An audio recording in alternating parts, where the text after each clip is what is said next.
अभी तक हम योगमय जीवन शैली के 7 अंग में से पहले 4 अंग के बारे में समझ चुके हैं। आज बात करते हैं हम चौथे सेशन की, जिसमें हम योगिक शैली के 5वें और 6वें ध्यान को थ्योरिकल और प्रैक्टिकल तरीकों से समझाते हैं और करवाते हैं। 5वां अंग है ऊर्ध्व नून मेडिटेशन। ये ध्यान के भी 3 चरण हैं। पहले चरण में इस ध्यान में दोपहर के सम्यक भोजन के बाद लगभग 10 से 20 मिनट आवश्यकता अनुसार जागृति के साथ स्लो वॉक करना है, जिससे भोजन के पाचन में मदद मिलती है। दूसरे चरण में 10 से 20 मिनट खड़े रह के या बैठ के आत्मा अवलोकन करना है। अपने शरीर में चल रहे पाचन को महसूस करना है। अपनी सांसें, हृदय की धड़कन, शरीर की संवेदना, मन के विचार और भाव को साक्षी भाव से अनुभव करना है।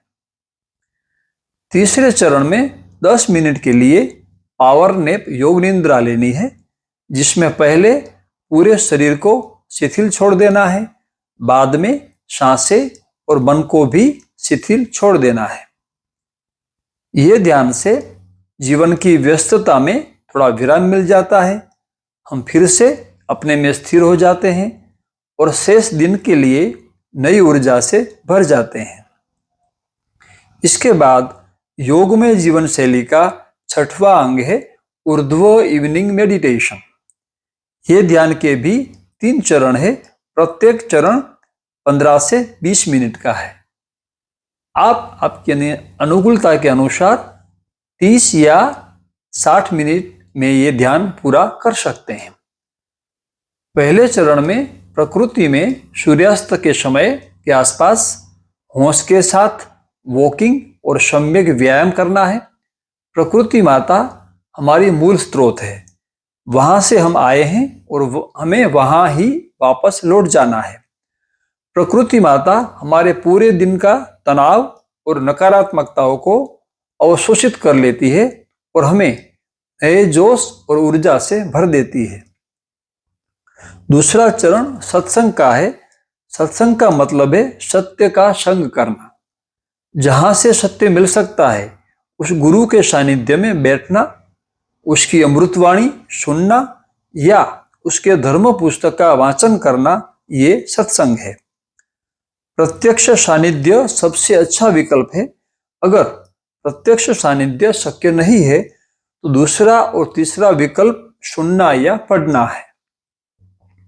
सत्संग से आपको साधना के लिए मार्गदर्शन मिलता है और यदि पूर्ण समर्पण है तो गुरु के सानिध्य से या गुरु की वाणी सुनने से भी साधना में बहुत प्रगति होती है। तीसरे और अंतिम चरण में ये पूरे दिन का जो जीवन मिला इसके लिए धन्यवाद देना है और संगीत के साथ अहोभाव कीर्तन करना है। जब कोई भक्त बिना किसी मांग या शिकायत पूर्ण समर्पण और भक्ति के साथ भगवान के साथ नृत्य करता है और अपनी कृतज्ञता प्रकट करता है तो इसे अहोभाव कीर्तन कहा जाता है। प्रार्थना का सर्वोच्च रूप अहोभाव कीर्तन है। प्रार्थना का मतलब जो प्राप्त हुआ है उसके लिए कृतज्ञता व्यक्त करना, धन्यवाद देना। कृतज्ञता को 3 तरीकों से व्यक्त किया जा सकता है। पहला तरीका शब्दों के माध्यम से, उच्चतम तरीका भजन या कविता के माध्यम से और सर्वोच्च तरीका नृत्य यानी कीर्तन के माध्यम से है। यह अस्तित्व का नियम है कि जितना अधिक हम कृतज्ञता व्यक्त करते हैं या कृतज्ञता प्रकट करते हैं उतना अधिक हमें प्राप्त होता है। अहोभाव कीर्तन से पूरा शरीर और मन आनंद से भर जाता है। आंख बंद करके कीर्तन का संगीत सुनना है और पूरे भाव से शरीर जैसे भी नृत्य करना चाहे उसे ऐसे ही नृत्य करने देना है। शरीर को नृत्य में सहयोग करना है। शरीर के जिस हिस्से में नकारात्मकता या रुकावट ज्यादा होगी वह हिस्सा ज्यादा हिलेगा और शरीर के उस हिस्से की नकारात्मकता या रुकावट दूर हो जाएगी और आप अकारण आनंद का अनुभव करेंगे।